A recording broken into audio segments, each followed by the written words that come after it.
Vous aussi, vous souhaitez changer de vie ? Que vous soyez salarié, chercheur d'emploi ou étudiant, découvrez sur maformation.fr la formation qui correspond à votre projet. Maformation.fr réunit plus de 100 000 offres de formation dans tous les domaines, partout en France. Vous êtes à la recherche d'une formation courte ou longue durée pour changer de métier, acquérir une nouvelle compétence ou enrichir les vôtres ? Vous la trouverez sur maformation.fr. Maformation.fr vous présente L'Envol. Bonjour, c'est Adèle Gallet. Aujourd'hui, comme pour chaque épisode dans L'Envol, je vais vous raconter l'histoire d'une personne, comme vous et moi, qui a changé de vie, qui a fait le grand saut. Et si ça vous donne envie de changer de vie aussi, je vous invite le 13 juin prochain, c'est un jeudi, à l'heure de la pause déjeuner. Venez chez nos partenaires de Grande Contrôle pour un enregistrement en live de L'Envol. Ce sera le premier podcast atelier pour vous aider concrètement à changer de vie. Vous pourrez poser vos questions aux deux experts, Mathieu Dardaillon de Ticket for Change et Sophie Peters d'Europe 1, qui seront là pour vous aider, vous accompagner, vous conseiller. On a hâte de vous rencontrer. Allez, place à l'épisode du jour.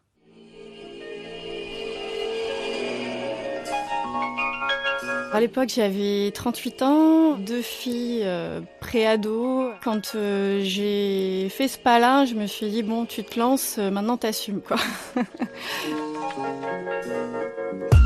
Anne-Laure a 40 ans, elle vit à Nantes, et lorsqu'on la voit entrer dans une pièce, c'est difficile d'imaginer ses vies d'avant. Elle a tout plaqué après 15 ans dans une banque pour entreprendre. Elle a suivi une formation pour savoir coder un site internet. Et pour la petite histoire, elle a même été championne de golf. C'est le parcours d'une femme qui n'a pas fini de nous étonner.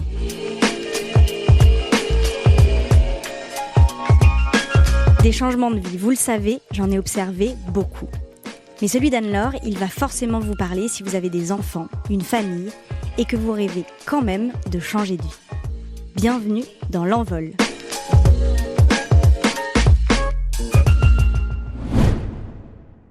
Quand j'avais 23 ans, donc j'ai commencé ma carrière dans la finance. J'arrivais donc sur mon premier poste et j'avais une petite équipe. Donc ce qui était amusant, c'est qu'ils étaient tous plus âgés que moi. Ce qui m'intéressait dans la finance, c'était le financement de l'économie. Donc il faut des financements pour pouvoir faire des choses. Clairement, on le sait et quand on entreprend, on sait que c'est important. En revanche, quand on commence effectivement à faire circuler des flux financiers et que ces flux financiers n'apportent pas de valeur ajoutée économique réelle pour la société ou pour le monde qui l'entoure, ça devient un petit peu compliqué en fait dans son métier de tous les jours. On trouve plus vraiment en fait le sens que l'on y met.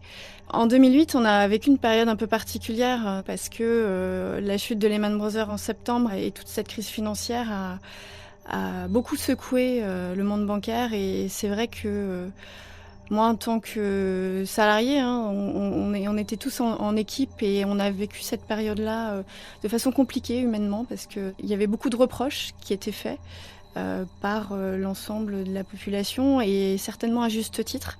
Mais c'est vrai que quand on y met du cœur, qu'on travaille toute la journée et que les équipes en pâtissent, c'est vrai que je ne l'ai pas forcément très bien vécu.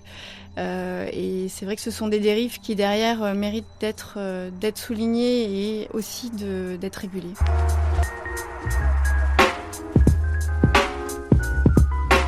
Le système bancaire est donc en pleine crise, Anne-Laure en souffre. Et au même moment, plusieurs collègues sont en train de partir à la retraite. Ils ont la soixantaine, ils ont plein de compétences et ils sont encore actifs. Mais que vont-ils devenir ? C'est cette question qui pousse Anne-Laure à sauter le pas.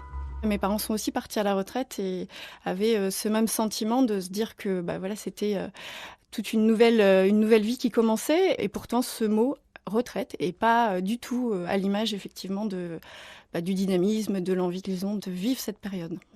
Le déclic pour moi, quand j'ai souhaité justement monter ce projet-là, n'a pas été du jour au lendemain. Je me suis pas réveillée un matin en me disant ça y est, je vais le faire. Non, ça a été vraiment petit à petit, c'est-à-dire qu'au fur et à mesure, je voyais l'évolution et puis de la société et puis moi aussi mon décalage vis-à-vis de mon emploi. En avril 2015, j'ai mon ami qui, à l'époque, on partait en vacances. Et donc, sur une aire d'autoroute, on partait en randonnée dans les Pyrénées. Et je me souviens très bien de ce moment-là. On était sur une aire d'autoroute, sur une petite table en bois. Et il me dit, bon, vas-y, parle-moi de ton projet.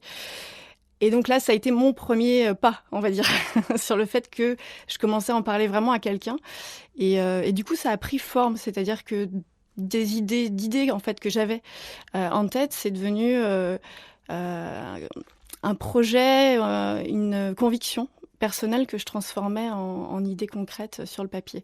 Et ça a été intéressant parce que le fait de le formaliser par la parole a permis justement de me dire que ok, et d'avoir son retour qui était top et qui disait que ouais c'était top, que c'était génial, fallait y aller. Et ça m'a donné l'énergie de continuer d'y aller.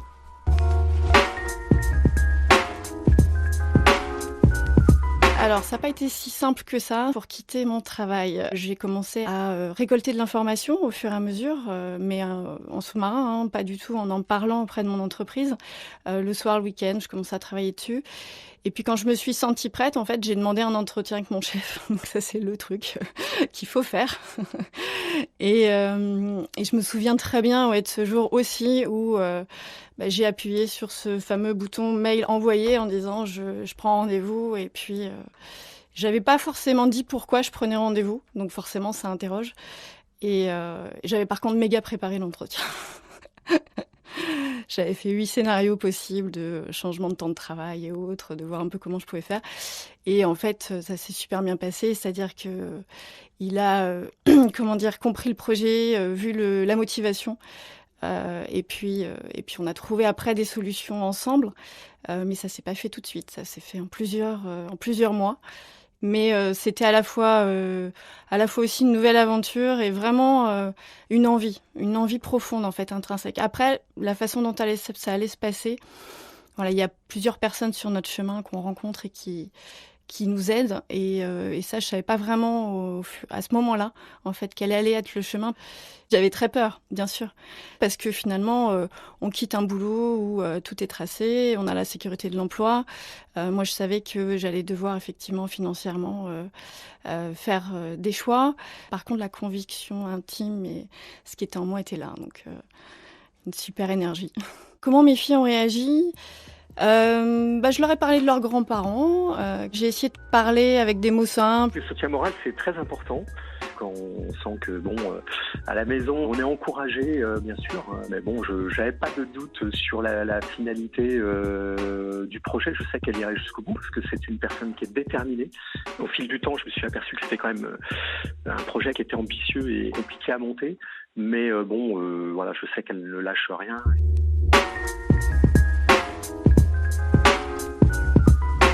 Vous l'entendez dans la voix de son compagnon.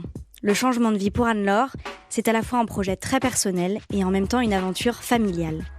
Sur le chemin, elle a aussi rencontré Amélie qui deviendra son associée. C'est ensemble qu'elles ont lancé Bénévolte, un site internet pour mettre en relation des jeunes retraités avec des associations qui cherchent des bénévoles. C'est un site de rencontres pour bénévoles et associations, sachant que nos bénévoles, nous, ont tous plus de 55 ans. On s'attache vraiment à valoriser l'expérience, l'envie des jeunes retraités en France. On veut montrer leur énergie, montrer que c'est une nouvelle génération de retraités qui a vraiment envie d'aider et qui, du coup, peut contribuer par leurs expériences à des missions précises. Nous, on inverse un peu les codes, c'est-à-dire qu'on va leur proposer de mettre un profil sur la plateforme et de faire eux-mêmes leur propositions de bénévolat en fonction de ce qu'ils ont envie de faire, leurs compétences. Et les associations vont venir les chercher sur la plateforme, leur proposer de venir rejoindre leur association. Les retours sont hyper positifs parce que ils rencontrent des associations qu'ils n'auraient jamais rencontrées en fait. Finalement, s'ils étaient restés dans leur quartier, ils peuvent pas faire du porte-à-porte dans toutes les associations à côté de chez eux. Et ça crée des rencontres humaines fortes. On est bien loin de l'univers de la banque, vous l'avez compris. Mais cette nouvelle mission, elle demande tout autant d'investissement. Ce qui est difficile, beaucoup de rendez-vous, beaucoup d'administratifs, beaucoup de travail en soi, on va dire. Mais par contre, une belle énergie et aucun regret. Ce qui ferait que je lâcherais cette nouvelle vie vraiment pour rien au monde, c'est vraiment cette sensation de pouvoir entreprendre ce qu'on a envie de faire, c'est-à-dire que si on a une idée, on la teste, on y va et puis on voit si ça marche, si ça marche pas, c'est pas grave, au moins on peut vraiment entreprendre ce qu'on veut faire. Et l'impact derrière du service, on sait que si le service fonctionne, si les personnes se rencontrent et que les missions se font, derrière on a des super retours et on sait qu'il y a un projet qui a pu avancer, on a des personnes qui ont pu bénéficier de l'aide de la personne retraitée et elle-même, elle a pu aussi derrière contribuer, avoir un impact. Donc c'est vraiment un projet à impact positif, que ce soit pour la société et autres, et ça fait vraiment vibrer. Entreprendre en tant que maman de 2 petites filles, c'est une difficulté complémentaire parce que il faut gérer le quotidien. On n'a pas envie que ça ait d'impact sur leur quotidien à elles. Après, ça permet aussi d'avoir un peu de souplesse aussi dans l'emploi du temps. Donc il y a des choses que je faisais pas et que je me suis autorisée à faire. Mais c'est aussi de pouvoir leur donner et de construire un monde meilleur pour elles, que ce soit au niveau de la société, au niveau de la planète, l'environnement et autres. Donc pour moi, c'est une motivation vraiment personnelle d'entreprendre sur ces sujets-là pour elles aussi. Pour plus tard, pour leur futur. Oui, forcément, je suis fier de ce qu'elle a entrepris. Anne-Laure, elle a un grand cœur, elle a l'écoute des autres, elle est déterminée à apporter sa contribution.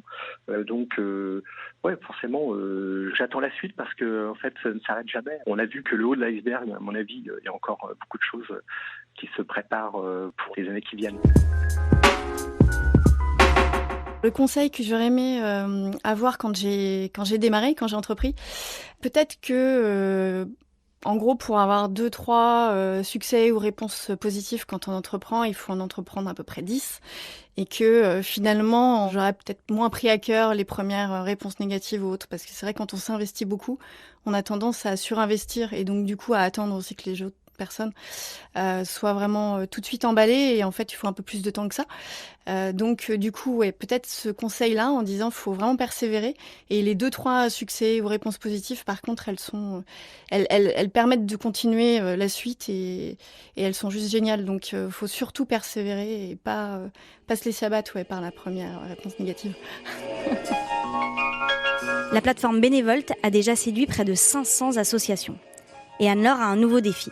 Elle voudrait maintenant aller dans des collèges, dans des lycées, pour partager son expérience et son mantra. N'oubliez pas l'enfant que vous êtes et puis cultivez ça. Cultivez vos petits talents du quotidien, vos envies, parce qu'elles reviendront. Donc ce serait la prochaine étape.